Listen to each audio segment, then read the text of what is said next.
A lot of tiger snakes faced a bit of a problem about 9,000 years ago. The sea levels rose and swallowed up their swamps and rivers. When the sea rose, it was a repeat of many such previous events. Oscillating temperatures were characteristic of an ice age lasting millions of years. It was this time of fluctuating temperatures and sea levels that saw the emergence of the human race, as well as the tiger snakes. It seems that both humans and tiger snakes are products of the Ice Age. Tiger snakes adapted to a seesawing climate with live birthing and colour change, but a 100-metre rise in the ocean level was a quite different matter. With the change, animals, including tiger snakes, either stranded on newly formed islands or retreated to new and unfamiliar territory.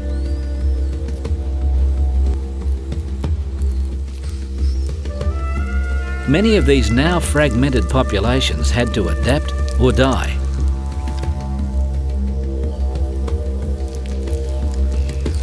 Some tiger snakes were forced into the arid lands already populated by other species. There was just no room for the newcomer. The sluggish frog-eater was no match for its more agile, better adapted cousins. Even worse, there were no frogs for the young, so the tiger just disappeared.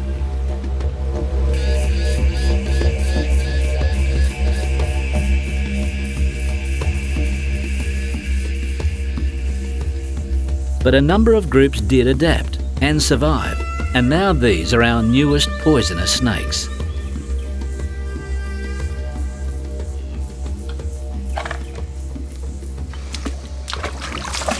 Now this is an interesting little fellow, the Crafts tiger snake. By rights he shouldn't even be here, it's too dry. Now he was lost for a long time, but my father and I rediscovered him in 1962. Crefts tiger snake is so rare that very few people even know about them, let alone have seen one. Smaller and darker than the common tiger, it's still a frog eater and highly venomous. Mainly confined to a couple of deep valleys in the Flinders Ranges, it's managed to adapt to the special conditions. These are difficult, but a couple of small modifications enable Crefts tiger snake to survive.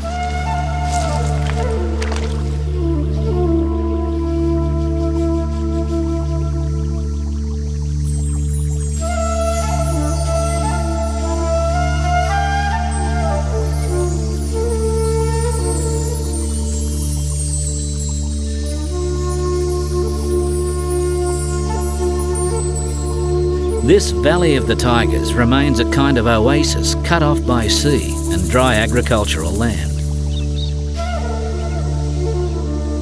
The mountains collect enough moisture to form small creeks. It's here that the frogs still do well, and so do Crefts tiger snakes. The steep valleys have their own special climate. Sunlight only enters them near the middle of the day. Only when the sun reaches the valley floor can snakes begin to raise their body temperature for the all-important hunt.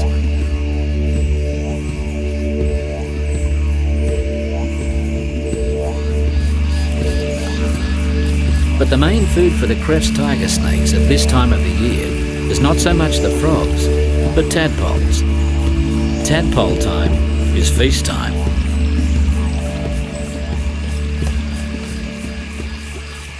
By midsummer, large numbers build up in the shallow pools, and this is why it survives.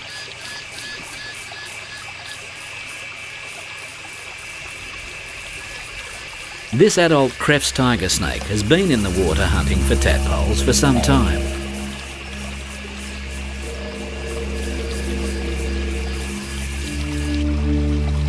They're everywhere now and hard to ignore. After all, the feast is short-lived in the valley and comes around only once a year.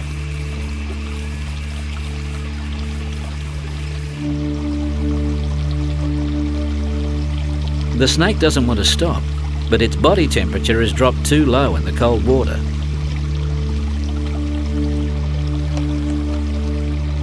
Low water temperature rapidly depletes the snake's energy reserves. It needs to leave and reheat in the sun.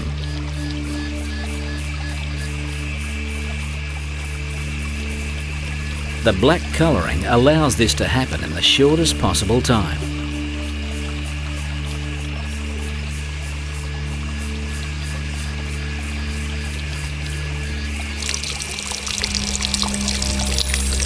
Further along the creek, a juvenile Kreft's tiger snake soaks up the warmth before entering the cold water. Yet to change to its mostly black adult colouring, the stripes remind us of the close relationship to the common tiger snake. For the young snake, it's a daily race against time. On entering the water, its body temperature begins to fall rapidly, so there's an urgent need to catch and eat as many tadpoles as possible. The snake's amazing sense of smell works just as well underwater as on the surface. The head has become slightly smaller and more chiselled compared with its common ancestor to allow easier movement under the rocks where the tadpoles hide.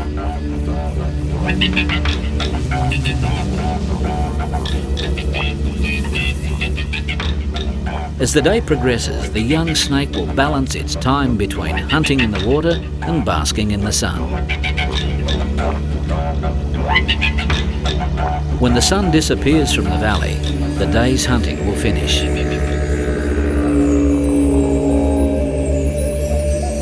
The Kreft's tiger snake truly lives on the edge. Cornered in a couple of amazingly small valleys, there's no way out through the nearly waterless surrounds. Daily feeding opportunities are brief and depend almost entirely on a single and vulnerable food source. Kreft's gamble on the boom of an annual frog explosion at a time when frogs worldwide are simply disappearing. If the frogs disappear, the adults can eat mice and other small mammals, but the babies need frogs to survive. Because the water is so cold, it's only worthwhile hunting tadpoles when there are plenty of them. So if the annual horde of tadpoles were to disappear, it's likely the snake will too.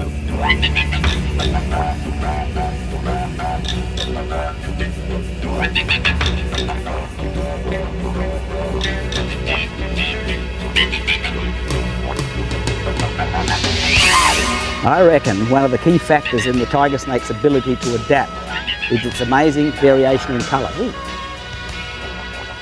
If it come in brown, black, striped, wide stripes, narrow stripes, if a colour fits, it wears it. Only on a handful of islands off the coast of southern Australia do we see how important colour is to the tiger snake.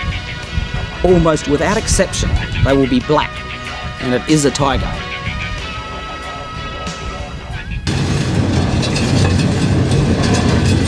Our guide to the islands of black tigers is Peter Merchant. He's been watching the snakes out there on the Sir Joseph Banks group for more than 20 years. A couple of mates who've been fishing around the islands for even longer take us over. What's the venture? You're going to kick it over.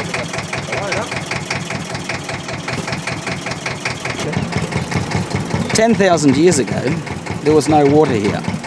And to get where I'm going to go, I'd have had to walk for the best part of a day. I'd been heading for a little group of hills. Today, I have to go by boat. And those little group of hills have become a series of islands. Since the water rose, the tops of those hills have become waterless islands. And they're the habitat of an unusual tiger snake.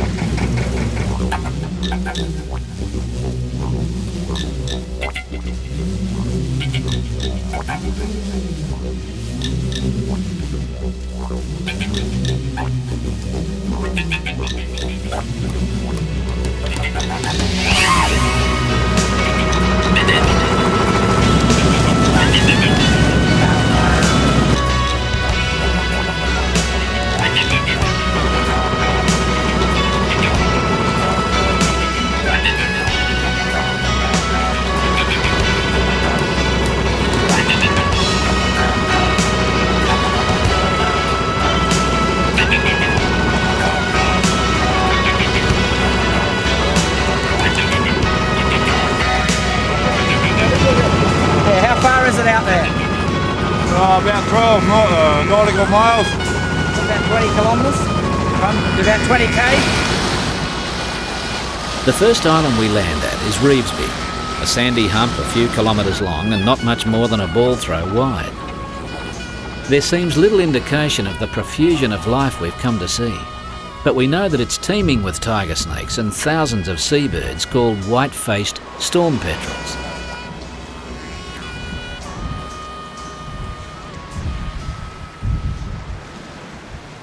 They're here, but most of the activity is underground. Thousands of baby petrels wait in their burrows for the return of their parents. It'll be well after dark when they arrive to feed their young. For most of the daytime, the chicks' only company is the scavenging crickets. But often, a visitor of quite different intent comes slithering into the cool, dark burrows.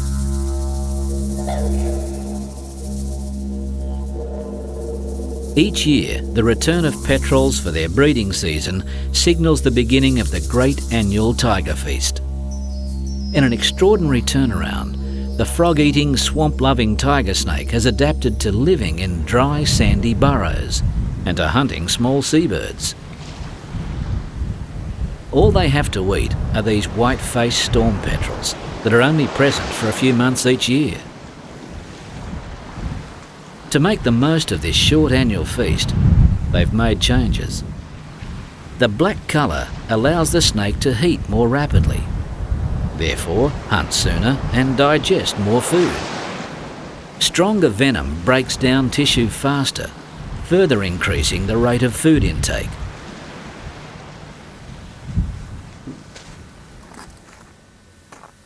Yeah, someone would have dropped me on this island a while ago, when I was a kid, and said you're going to find some tiger snakes here. I laughed at them. It's barren, waterless and dry. And where I come from, tiger snakes live in swamps, freshwater swamps.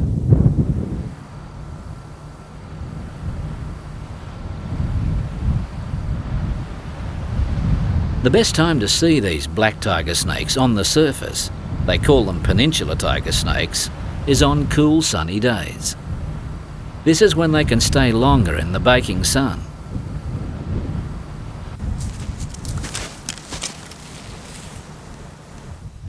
If I could take myself back a few thousand years, I'd be walking on top of a hill, and down there would be a valley. And in the bottom of that valley there'd be lakes and swamps. And the tiger snakes there would be chasing frogs around these freshwater swamps. Today, the top of this hill is an island, and there is no water. It's a bit like a dry swamp in the middle of an ocean of unusable water. And the tiger snakes that live here have had to make a few changes. They've had to live without water, change their diet, and they've changed their colour. The thing you've got to know about these tiger snakes are, they're big, they're black, and they're poisonous. They might be big, black and poisonous, but Rob Breddle finds that compared with their mainland cousins, they're pussycats.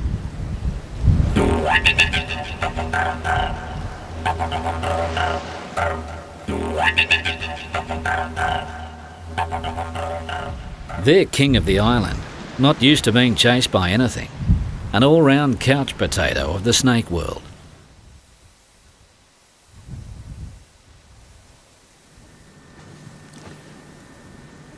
There's another snake that shares this island with the tigers, and it's a master of camouflage. I've just found one. It's a death adder. See if you can spot him.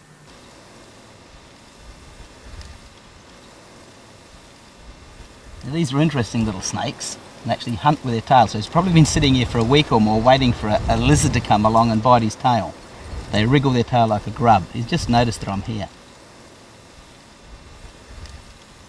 Lift it up for you so you can see the little snake. He might even... There he comes, look at that. There'd have been a lizard there and it got it. He really doesn't know what's happened. Death adders tell us something very important. They help explain how baby tiger snakes grow big enough to eat petrels. They eat the same small lizards as the death adder.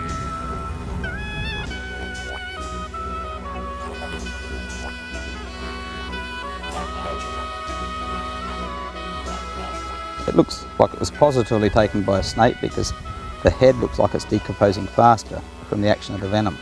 And I usually try to eat them head first.